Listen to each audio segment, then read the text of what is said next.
देखा जाता है कि पूजा पाठ करने वाले लोग भी दुखी रहते हैं।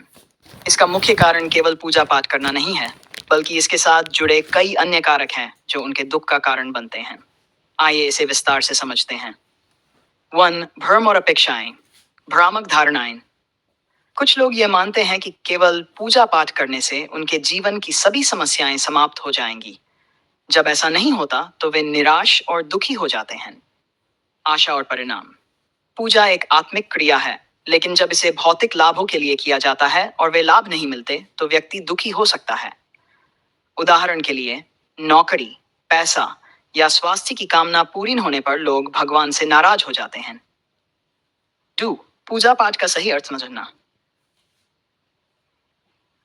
पूजा का अर्थ केवल मूर्तियों की पूजा करना नहीं है। यह आत्मा को शुद्ध करने, अपने कर्मों को सही दिशा देने और आत्मा से जुड़ने की प्रक्रिया है। यदि पूजा के पीछे केवल औपचारिकता या दिखावा हो तो इससे मानसिक शांति नहीं मिलती। ध्यान की कमी। यदि पूजा केवल एक आदत या सामाजिक कर्तव्य के रूप में की जाती है और इसमें गहराई से ध्यान नहीं दिया जाता तो इसका प्रभाव कम हो जाता है। सही जीवन शैली का अभाव। केवल पूजा करना पर्याप्त नहीं है। जीवन में सही कर्म, सत्कर्म और नैतिक आचरण भी महत्वपूर्ण है। यदि पूजा करने वाला व्यक्ति अपने व्यवहार में ईर्ष्या, क्रोध या लोभ को नहीं छोड़ता तो पूजा का सकारात्मक प्रभाव नहीं पड़ता। आधुनिक जीवन की समस्याएं। आज के समय में लोग पूजा तो करते हैं, लेकिन उनका जीवन तनाव, प्रतिस्पर्धा और अनिश्चितताओं से भरा हुआ है। ये समस्याएं उनकी पूजा का लाभ उठाने में बाधा बनती हैं। जार। कर्मों का प्रभाव। हिंदू दर्शन के अनुसार हमारे वर्तमान जीवन में सुख दुख हमारे पूर्व जन्मों के कर्मों का परिणाम है। पूजा पाठ से ये कर्म तुरंत समाप्त नहीं होते।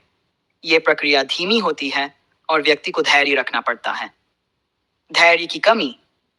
कुछ लोग तुरंत परिणाम चाहते हैं और जब ऐसा नहीं होता तो वे पूजा को निरर्थक मान लेते हैं। भावनात्मक और मानसिक संतुलन का अभाव। पूजा का मुख्य उद्देश्य मानसिक और भावनात्मक संतुलन प्राप्त करना है। लेकिन अगर व्यक्ति अंदर से ही शांत नहीं है या पूजा के समय अपने मन को केंद्रित नहीं कर पाता तो वह सही लाभ नहीं पा सकता। अवसाद और चिंता। पूजा करने वाले लोग भी अन्य सामान्य लोगों की तरह मानसिक समस्याओं से ग्रस्त हो सकते हैं। यदि ये समस्याएं अनसुलझी रहती हैं तो पूजा का प्रभाव सीमित हो जाता है। सामाजिक दबाव और अपेक्षाएं। कुछ लोग समाज में अपनी प्रतिष्ठा बनाए रखने के लिए पूजा पाठ करते हैं। जब इसका उद्देश्य आत्मिक शांति के बजाय दिखावा हो जाता है तो इसका लाभ नहीं मिलता। परिवार और समाज का दबाव। कई बार परिवार या समाज की उम्मीदें भी व्यक्ति पर बोझ बन जाती हैं, जिससे वे आंतरिक रूप से दुखी रहते हैं। आध्यात्मिक मार्गदर्शन का अभाव। सही गुरु या मार्गदर्शक के बिना पूजा केवल एक प्रक्रिया बनकर रह जाती है। एक गुरु व्यक्ति को सही दिशा में ले जा सकता है और पूजा के महत्व को समझा सकता है। अज्ञानता। अगर पूजा करने वाला व्यक्ति धार्मिक ग्रंथों और उनकी गहराई को नहीं समझता तो उसकी पूजा सधी रह जाती है। सच्ची भक्ति का अभाव। भक्ति का अर्थ है समर्पण और विश्वास। यदि पूजा करने वाले के मन में संदेह, डर, अधीरता हो तो पूजा का पूरा लाभ नहीं मिलता। ईश्वर से संबंध। जब पूजा केवल बाहरी रूप से की जाती है और ईश्वर से गहरा संबंध नहीं बनता तो व्यक्ति को संतोष नहीं मिलता। 9. जीवन में उद्देश्य का अभाव। केवल पूजा पाठ करना जीवन का उद्देश्य नहीं हो सकता। यदि व्यक्ति का जीवन उद्देश्यहीन है तो वह कितनी भी पूजा कर ले, संतुष्ट नहीं हो सकता। स्वयं के प्रति जिम्मेदारी। पूजा का मतलब अपने जीवन और समाज के प्रति जिम्मेदारी निभाना भी है।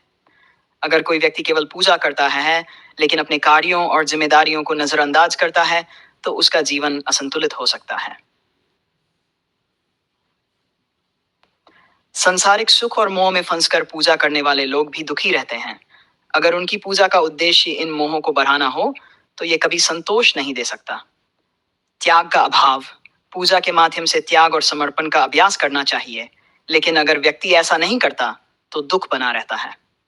वीडियो अच्छा लगा हो तो कृपया लाइक, शेयर और सब्सक्राइब करें। आपका बहुत बहुत बहुत धन्यवाद वीडियो देखने के लिए।